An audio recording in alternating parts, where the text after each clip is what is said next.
Detrás de la puerta se escondían 1, 2, 3, hasta 128 migrantes provenientes de Centroamérica, entre ellos 7 menores de edad. Viajaban completamente hacinados, uno encima de otro, sin medidas de distanciamiento social para evitar contagios por COVID-19. Entre ellos Karina y su hija de 1 año, que viajaron desde Guatemala con la ilusión de llegar a los Estados Unidos. Estaba sufriendo. Sí, venía así bien caluroso, pues dentro ese está muy complicado. A su arribo los migrantes se encontraban hambrientos y deshidratados. A pesar del peligro, Julio viajaba encerrado con tal de cumplir su sueño.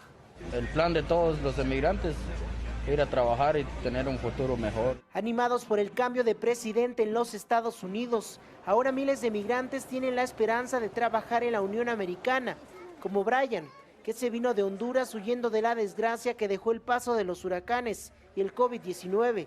Creíamos que Joe Biden sí daba esa oportunidad, sí, para dar la oportunidad de que la gente mire y saque adelante a su familia. Pero el sueño de estos migrantes tendrá que esperar.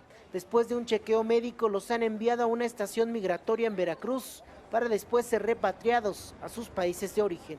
En México, Víctor Silva, Noticias Telemundo.